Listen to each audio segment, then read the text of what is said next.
In this camouflaged hangar, all planes are serviced and maintained.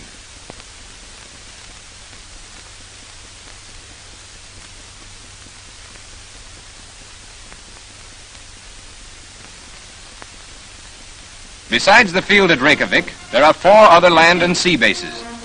At Caldardanes, a two-way, well-improved field capable of repairing and supplying all planes. At Hornafjord, a two-way land plane field with no supplies. At Budereri, an ice-free seaplane base with limited supplies.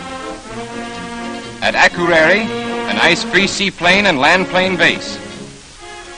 Thingvallavatn is a volcanic lake, ice-free and fog-free, which in an emergency can serve as a landing base for seaplanes. Plans call for a field to be developed at Keflavik and in other suitable areas throughout the island. But the principal burden of patrol rests on the Navy's PBYs, moored in Skerifjord.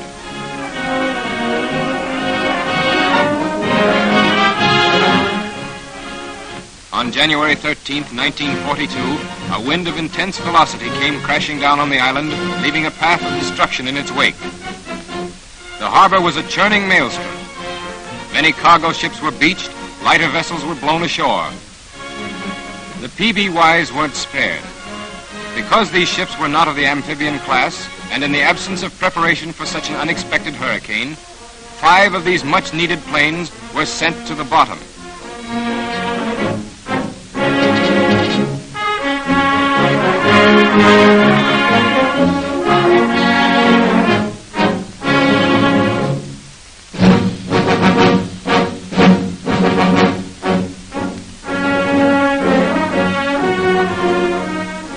The blow abated.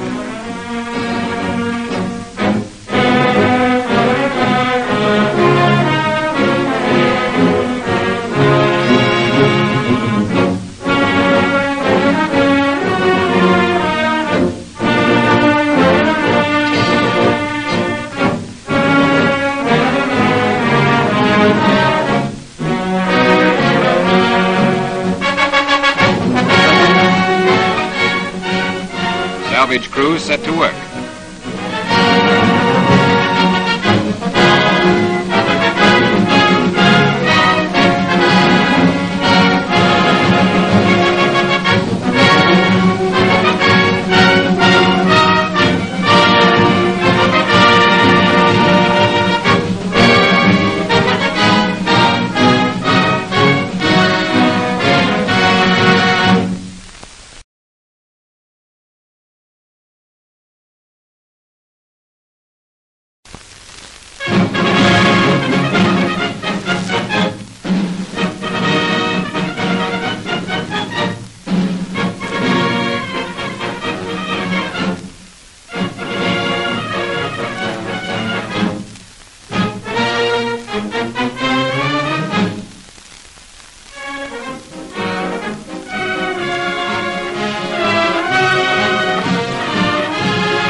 All over, there was little left to salvage. Only one amphibian, secured ashore, withstood the gale. A few days later, amphibians arrived to replace the PBYs that were lost.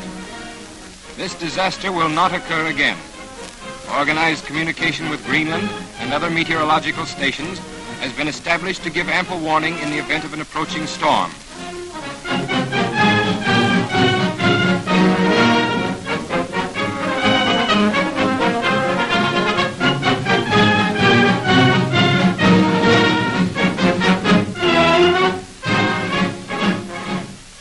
Fjord, a sheltered retreat for all men of war of the Allied nations.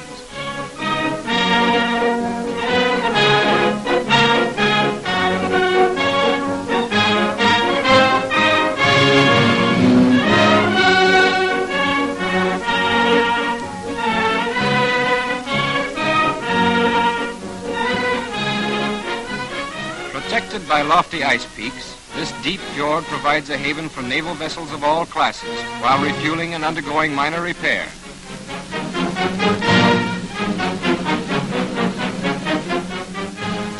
The submarine and torpedo nets guard the entrance to the narrow mouth of the fjord. There is considerable controversy among authorities as to the wisdom of concentrating many warships here. It is argued that apart from being an easy target, it would be a difficult place to evacuate in an emergency. The USS Kearney, after being torpedoed, made for Kvalfjord and was patched up by the Navy's Vulcan before returning to a Boston dry dock.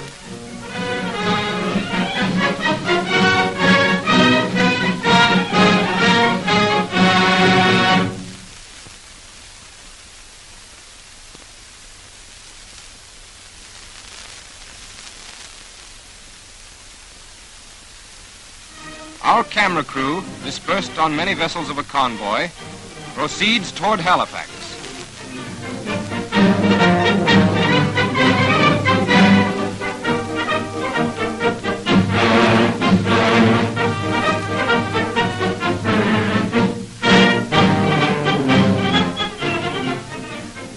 A PVY patrol plane operating from Iceland warns that an enemy submarine has been sighted in the vicinity.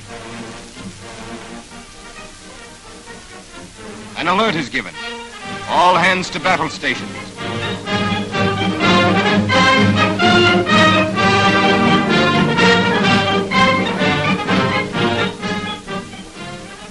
From aboard a cruiser, scouting planes are catapulted into the air.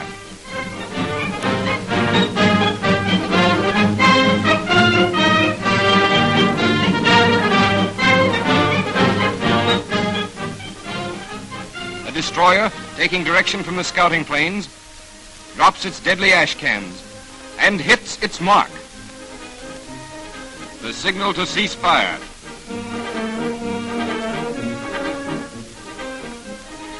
In the wake of the cruiser, a smoke bomb is dropped. This indicates the direction of the wind and assists the scouting plane in landing in the turbulent waters.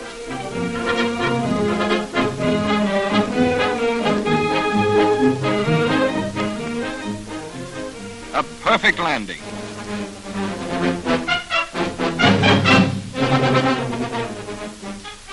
Note how the pilot drops the hook in the tow net.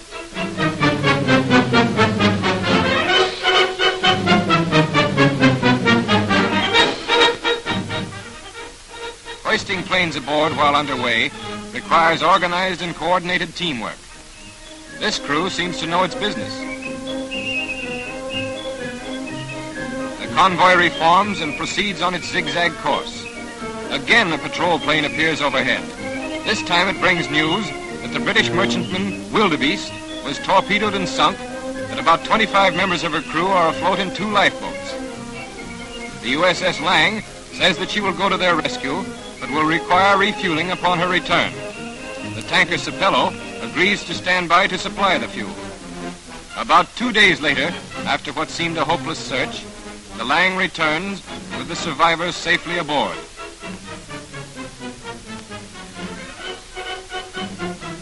The refueling operations begin. A ticklish job when done under favorable sea conditions. This was particularly difficult because both vessels had to keep moving. These waters are sub-infested.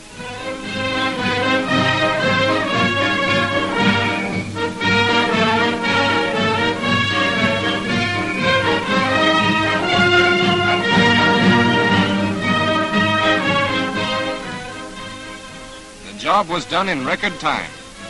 37,000 gallons of fuel oil for a crate of canned pineapple.